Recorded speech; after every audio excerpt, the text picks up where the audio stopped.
Hi friends, please subscribe to Amravati Media and press the bell icon for more latest updates. Jagan target ముందుగా ఆ నియోజకవర్గాలే. YCP అధినేత YS Jagan చాలా జాగ్రత్తగానే తన జిల్లాల పర్యటనలో ఉండేలా చూసుకుంటున్నారు. వైసీపీకి అండగా ఉండే సామాజిక వర్గాలతోనే ఆయన తన పర్యటనలకు శ్రీకారం చుడతారని అంటున్నారు. వైసీపీకి ఎస్సీ ఎస్టీ వర్గాలలో బలం ఉంది. ఆయా వర్గాలు కాంగ్రెస్ ఏపీలో తగ్గిపోయాక వైసీపీ వైపే ఉంటూ వస్తున్నారు. ఇప్పటికీ 3 ఎన్నికలలో వైసీపీ పోటీ చేస్తే ఆ పార్టీకి ఎక్కడా 40% తగ్గకుండా ఓట్ షేర్ వచ్చింది. దానికి కారణం ఆయా వర్గాలు వైసీపీతోనే కలిసి పయనం చేయడమే. ఇప్పుడు కూడా ఆ వర్గాలతో కలిసి అడుగులు వేయడం ద్వారా వైసీపీ తన పట్టుని మరింతగా పెంచుకోవాలని చూస్తోంది.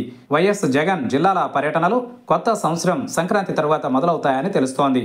ఆయన ఉత్తరాంధ్ర నుంచే జిల్లా పర్యటనలు మొదలు పెడతారని అంటున్నారు.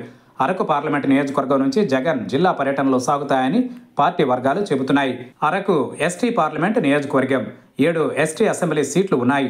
వాటిలో 6 ఉత్తరాంధ్రలోనే ఉన్నాయి. అలా జగన్ అరకు, పాడేరు, పార్వతీపురం, సాలూరు, కురిపాం, పాలకొండలలో పర్యటించాలని షెడ్యూల్ ఖరారు చేశారని అంటున్నారు. తొలుత ఎస్టీ అసెంబ్లీ నియోజకవర్గాలు, ఆ మీదట ఎస్సీ అసెంబ్లీ నియోజకవర్గాలలో పర్యటించి ఆ తరువాత జనరల్ అసెంబ్లీ నియోజకవర్గాలలో జగన్ టూర్ ఉండేలా ప్లాన్ చేస్తున్నారని అంటున్నారు. ఏపీలో మొత్తం 175 అసెంబ్లీ నియోజకవర్గాలలో 36 దాకా ఎస్టీ ఎస్సీ అసెంబ్లీ సీట్లు ఉన్నాయి. 2019లో వీటిలో ఒక్కటి తప్ప అన్నీ వైసీపీ గెలుచుకుంది. 6 నెలల క్రితం జరిగిన సార్వత్రిక ఎన్నికల్లో మాత్రం పెద్ద ఎత్తున వీటిని పోగొట్టుకుంది. అయినా వైసీపీకి లభించిన 11 సీట్లలో వీటి సంఖ్య కూడా గణనీయంగా ఉంది అంటున్నారు. అందుకే ఈ వర్గాలలో పూర్తి స్థాయిలో మద్దతు సాధించడం ద్వారా పార్టీకి పునరుత్తేజం తీసుకుని రావాలని జగన్ చూస్తున్నారని అంటున్నారు.